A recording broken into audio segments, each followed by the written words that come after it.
तर मागच्या लेक्चरला आपण जे काय रेक्टिफायर्स आहेत त्या रेक्टिफायरचे सगळे टाईप्स आपण बघितलेले आहेत. Half wave rectifier, full wave rectifier आणि ब्रिज रेक्टिफायर. सो त्याचा एक कंपॅरिझन चार्ट आहे, तो चार्ट आपण बघणार आहोत.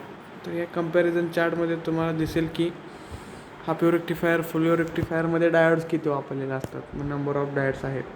एक वापरलेला असतो हाफ वेव्हमध्ये, 2 असतात फुल वेव्हमध्ये, 4 असतात ब्रिज रेक्टिफायरमध्ये. नंतर डी सी करंट, जो काय डी सी करंट आहे त्या डी सी करंटची value in terms of equation काय असते, आय एम डिवायडेड बाय पाय, 2 डिवायडेड बाय पाय आणि 2 डिवायडेड बाय पाय. सो ह्याच्या करंटच्या व्हॅल्यू आहेत. ठीक आहे. सो सेंटर टॅप ट्रान्सफॉर्मर कुठं लागतो हे इथं दिलेलं आहे. सो फुल वेव्ह रेक्टिफायरला लागतो, बाकीच्याला लागत नाही, असं त्याचा अर्थ आहे. परत मॅक्सिमम करंट काय असतो तो दिलेला आहे. रिपल फॅक्टर म्हणजे ए सी कंपोनंट आउटपुटमध्ये किती प्रमाणात प्रेझेंट असतात ते इथं दिलेलं आहे. ठीक आहे.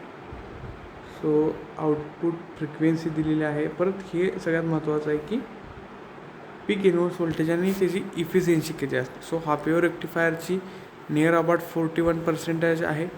फुल वेव्ह रेक्टिफायर आणि म्हणजे मिड पॉईंट आणि ब्रिज रेक्टिफायर या दोघांची म्हणून किती आहे, 82 इतके आहे. ठीक आहे. सो हे जनरल टर्म्स आहेत, ह्या आपल्याला या कंपॅरिझन चार्टमध्ये बघायचं आहे. नेक्स्ट पार्ट आहे फिल्टर. ठीक आहे. आपण फिल्टर शब्द बऱ्याच वेळा ऐकलेला असतो. सो फिल्टरचा अर्थ काय असतो, एखाद्या घटकातून अनवॉन्टेड सिग्नल किंवा अनवॉन्टेड गोष्ट ज्यावेळी तुम्हाला बाहेर काढायची असते त्यावेळी त्याला आपण काय म्हणतो, किंवा तिथं आपण काय वापरतो, तर फिल्टर्स वापरतो. पाण्याचा फिल्टर असतो की ज्यातनं तुमचे अँटीबॅक्टेरिया किंवा जर्म्स जे असतात ते जर्म्स काय केले जातात, रिमूव्ह केले जातात आणि शुद्ध पाणी तुम्हाला दिलं जातं. त्याला आपण काय म्हणतो, फिल्टर म्हणतो. ठीक आहे. तसंच इथं रेक्टिफायर सर्किटमध्ये सुद्धा फिल्टर्स वापरलेले असतात. तर फिल्टर्स का वापरलेले असतात, तर त्याचं यूज काय ते आपण बघू. ज्यावेळी आपण आता ही समजा फुल वेव्ह रेक्टिफायर आहे. ठीक आहे. ब्रिज रेक्टिफायर आहे. ब्रिज रेक्टिफायर आणि हे त्याचे आउटपुट वेव्हफॉर्म आहेत. तर रेक्टिफायरचं आउटपुट कसं आलं पाहिजे, तर कॉन्स्टंटली डी सी व्होल्टेज आलं. बट तसं आपल्याला इथे येते का, इथं बघू शकता. इथे कसं होतं, त्या पल्सेटिंग डी सी मिळतं. कसलं मिळतं, तर पल्सेटिंग डी सी व्होल्टेज मिळतं. मग त्यात काय झालेलं असतं, जो काय हा ए सीचा पार्ट असतो, हा ए सीचा पार्ट त्या डी सीमध्ये काय झालेला असतो, ॲड झालेला असतो. त्यामुळे त्याला आपण काय म्हणतो, त्या रिपल्स ॲड झाल्या. काय ॲड झाल्या, या रिपल्स ॲड झाल्या. ॲक्च्युली असं यायला पाहिजे, बट ते तसं येत नाही, ते पल्सेटिंग डी सी व्होल्टेज येत. मग ते जे काय ए सीचा पार्ट डी सीमध्ये ॲड झालेला असतो तो रिमूव्ह करण्यासाठी आपण काय वापरतो, तर फिल्टर्स वापरतो. काय वापरतो, तर आपण फिल्टर्स वापरतो. So filter circuit is one which removes the A C component present in the rectified output. जे रेक्टिफायर आउटपुट हे ए सी इनपुट आहे आणि रेक्टिफायर आउटपुट, या रेक्टिफायर आउटपुटमध्ये जे काय तुमचा ए सी पार्ट प्रेझेंट असतो तो ए सी पार्ट रिमूव्ह करण्याचं काम कोण करतं, तर ते फिल्टर सर्किट करते. इथं बघू शकता ए सी इनपुट आहे, इथं तुमचं रेक्टिफायर सर्किट असणार, त्याचं आउटपुट काय असणार, तर रेक्टिफायर आउटपुट असणार. ते नंतर ज्यावेळी आपण फिल्टरला अप्लाय करू त्यानंतर आपल्याला काय मिळेल, कॉन्स्टंट डी सी व्होल्टेज मिळेल. ठीक आहे. काय मिळेल आपल्याला, कॉन्स्टंट डी सी व्होल्टेज मिळेल. सो जो काय ए सीचा पार्ट आउटपुटमध्ये आलेला आहे किंवा डी सी कंपोनंटमध्ये ॲड झालेला आहे तो रिमूव्ह करण्याचं काम कोण करतं, तर फिल्टर सर्किट करतं.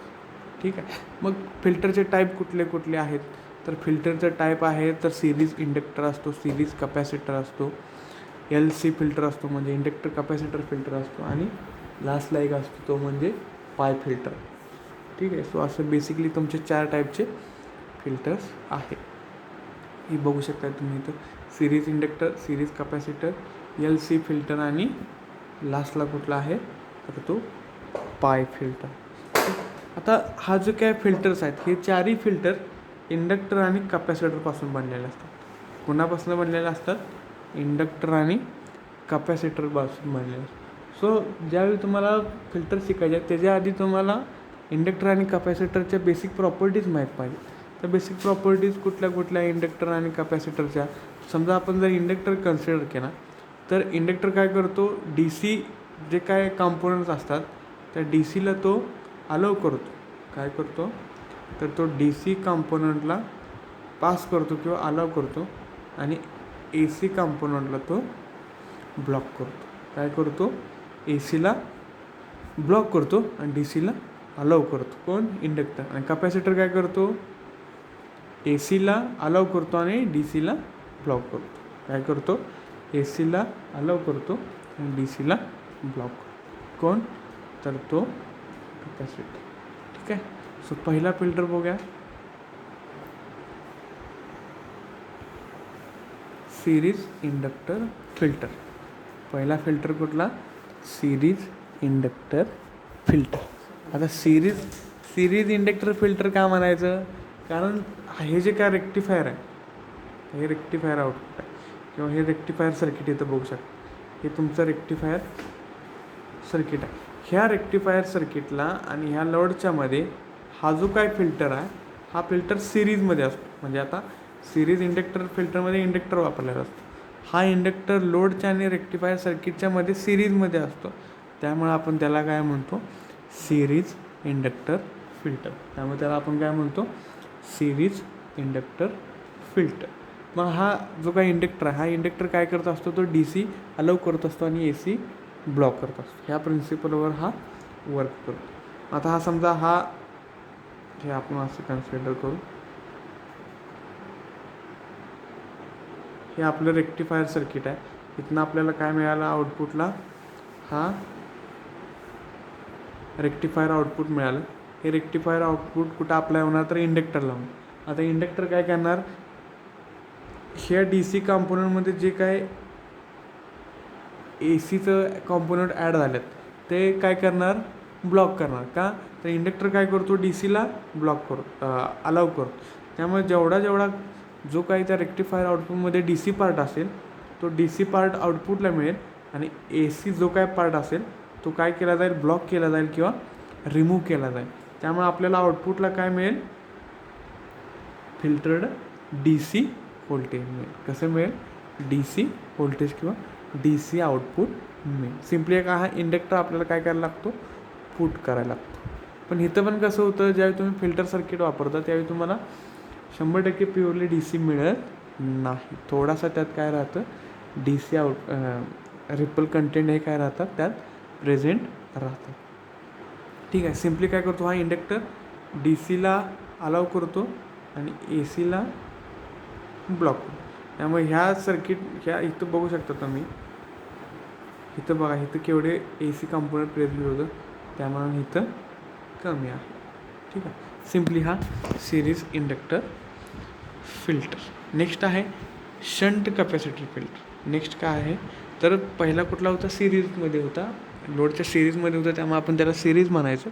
तर नेक्स्ट आहे शंट कपॅसिटर. हा कसा असतो, हा तुमचं लोड जो काय डी सी लावणार आहे तो, आणि इथं काय असतं, हे तुमचं रेक्टिफायर सर्किट असतं. हाफ वेव्ह असेल, फुल वेव्ह असेल. हे जे काय रेक्टिफायर आउटपुट मिळणार ते आता कुठं जाणार, कपॅसिटरकडे जाणार. आता इथं कपॅसिटरचं कसं असं सांगू, कपॅसिटर काय करतो, तर कपॅसिटर डी सीला ब्लॉक करतो, डी सीला ब्लॉक करतो आणि ए सीला अलाव करतो. त्यामुळे तो सिरीजमध्ये न लावता पॅरलमध्ये लावला आहे आणि तो असा एक त्याचं टर्मिनल ग्राउंड असतो.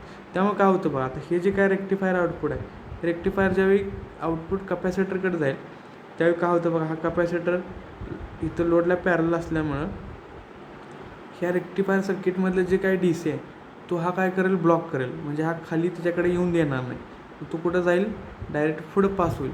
आणि हा काय करतो, ए सी कॉम्पोनंटला अलाव करतो. त्यामुळं जेवढे ए सी कॉम्पोनंट ह्यात असतील त्यातले काय होतं, ह्या कपॅसिटर थ्रू ग्राउंड होतात, त्यात तो ग्राउंडला कनेक्ट केला. त्यामुळे ए सी कॉम्पोनंट ग्राउंड होतात आणि डी सीला ब्लॉक केल्यामुळे ते पुढं लोडकडे जातो. त्यामुळे आउटपुटला तुम्हाला काय मिळतं, तर डी सी व्होल्टेज मिळतं. तर आउटपुटला काय मिळतं तुम्हाला, डी सी व्होल्टेज मिळतो. सो असा असतो तुमचा शंट कपॅसिटर फिल्टर. नेक्स्ट आहे इंडक्टर कपॅसिटर फिल्टर किंवा त्याला आपण काय म्हणतो, एल सी फिल्टर.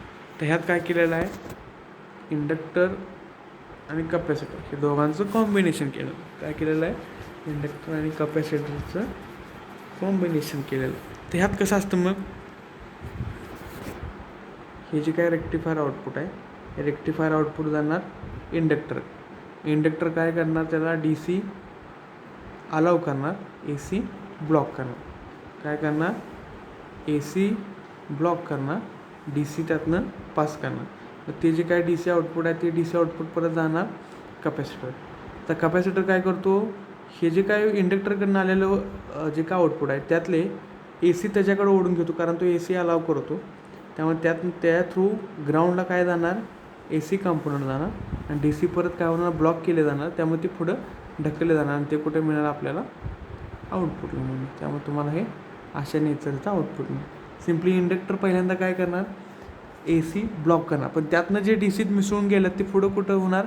ते कपॅसिटर त्याला ओढून घेणार, म्हणजे AC कंपोनंट त्याकडे जाणार आणि ते AC कपॅसिटर थ्रू ग्राउंडला जाणार आणि त्यातनं जे DC ब्लॉक केलेलं असतं ते पुढं जाणार आणि ते पुढं आपल्याला रेक्टिफायर किंवा फिल्टर आउटपुट म्हणून मिळणार. सिम्पली हा आपला LC फिल्टर असतो. नेक्स्ट आहे पाय फिल्टर. आता पाय फिल्टर का म्हणायचं तर बघू शकता, इथं पायसारखं असं नेटवर्क आहे.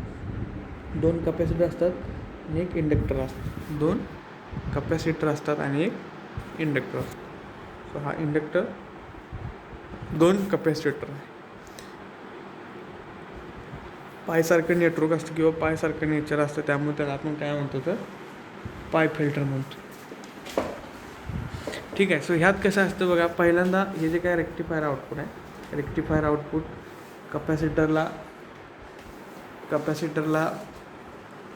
जाणार. त्यात कसं होतं तर AC अलाव केली जातील. सो ह्यातले जे काही AC कंपोनंट आहेत ते ग्राउंडकडे येतील. DC जे काय असतील ते पुढे जातील. ठीक आहे. ह्यातनं जे काही DC कंपोनंट आल्या ते परत इंडक्टरकडे जाणार. इंडक्टर अगेन काय करणार? DC यातनं जायला अलाव करणार. परत ह्यातनं समजा काय AC कंपोनंट आले असतील तर ते ब्लॉक करणार. त्यातनं काय करणार? तो ब्लॉक करणार आणि परत काय पुढं जाईल? DC जाईल. अगेन काय होईल? DC कंपोनंट पुढे गेला. समजा ह्यात आणि काय फिल्टरनंतर DC राहिले असतील तर परत ते कपॅसिटर C2 ताप अप्लाय होतील. त्यात परत AC अलाव केला जाईल, AC जाईल ग्राउंडला, परत DC पुढं जाईल आणि तुम्हाला आउटपुटला काय मिळेल? DC मिळेल. आणि सगळ्यात जास्त फिल्टर कुठं होतं तर पाय फिल्टरमध्ये होतं. तर बघू शकता तर प्युअरेस्ट DC तुम्हाला मिळेल. सो असे असतात आपले फिल्टर सर्किट. ठीक आहे. नेक्स्ट लेक्चरला आपण नेक्स्ट पार्ट